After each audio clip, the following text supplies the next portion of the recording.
से आए हैं, कहाँ जाना है। ये बाबा ने कहा ना, रचिता और रचना का ज्ञान तुम बच्चों को मिल गया है, मिला है ना सबको। 84 जन्मों की कहानी का राज भी तुम बच्चों को मिल गया है। 63 जन्म के जो संस्कार थे वो बार बार इमर्ज हो जाते हैं, तो उनको मर्ज कर, और बाबा जो हमें दैवी कुल के संस्कार से, हमें देवता बनना है ना, देवता बनना है ना, तो दैवी कुल के संस्कारों को धारण करना है। और सबके लिए क्या करना है, बाबा ने कहा शुभ भावना, शुभ भाव और शुभ भावना का स्टॉक जमा करना है। अब दिवाली का सीजन है ना, दुकानदारों ने पहले क्या किया होगा, स्टॉक जमा किया होगा ना। तो हमें भी क्या करना है, खुशी का, गुण का, ज्ञान का ये खजाने जमा करने हैं। बाबा कहते हैं अपने पास होगा तो जो आएगा उसको देते जा, अगर होगा ही नहीं तो देखेगा। इसलिए बाबा कहते हैं सदा अपने को आत्मा समझ मुझ बाप को याद करो, बच्चे को याद करो, सब दर्शन चक्रधारी बनो तो मेरे पास पहुंच जाएंगे, स्वर्ग की दुनिया में आ जाएंगे।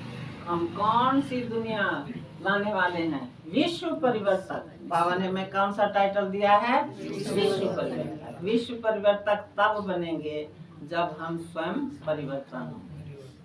मैं बदलूंगा जग बदलेगा, ऐसा है ना। तो परमात्मा कहते हैं बच्चे, अब दिवाली का थोड़ा सा बताऊंगी। ORC में आशा दीदी ने कहा देखो एक एक शब्द में कितनी गहराई से जाएं तो उसमें क्या कितना खजाना जमा हुआ है।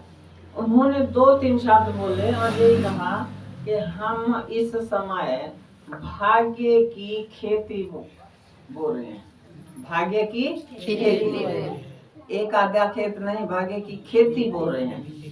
और अपने भाई जो थे रिजमन भाई जी, उन्होंने बताया कि ये जो दिवाली मना रहे हैं ना, दशहरा शिव बाबा का और दिवाली हम बच्चों की। दशहरा शिव बाबा का, क्यों? शिव परम पिता परमात्मा आके रावण रूपी 5 विकारों पर हमें जीत दिलाते हैं। फिर हम कौन सी दुनिया में चले जाते हैं, दिवाली। ये दिवाली जो मना रहे हैं ये असली दिवाली नहीं है, ये हमारा क्या है, यादगार है। जो चीज पहले हो जाती है फिर उसको मनाया जाता है तो वो यादगार बन जाती है। हम आत्माएं 21 जन्म तक सुख शांति की दुनिया में रहे, स्वर्ग में रहे, सतयुग त्रेता में, तो वहाँ क्या थी, दिवाली ही थी। दिवाली माना सबकी आत्मा का दीपक जगा हुआ था। वहाँ कोई पाप नहीं, कोई पुण्य नहीं, सबको समझ है। हमने इस समय जो कर्मों की खेती बोई, भाग्य बनाया, वो हमने 21 जन्म तक अपना खेती जो थी उसकी फसल क्या की, कर।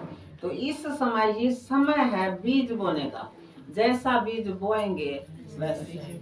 तो रावण के बारे में बताते हैं कि कितनी देर कहते हैं बच्चे, अब रावण पर जीत पाओ, सबको पता है, हम कब से सुनते आए हैं। अब वहाँ जो नाटक चला उसमें बताया गया, रावण बता रहा है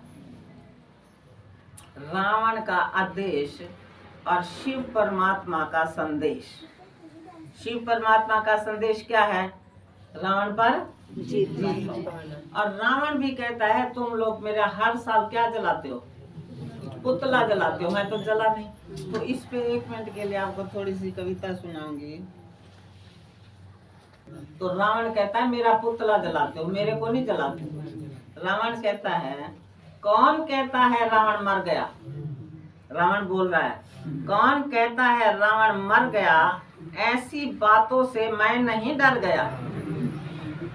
मैं तो अभी जिंदा हूँ, अपने किए पर नहीं शर्मिंदा हूँ, जो कुछ मैं कर रहा हूँ उस पे शर्मिंदा नहीं हूँ।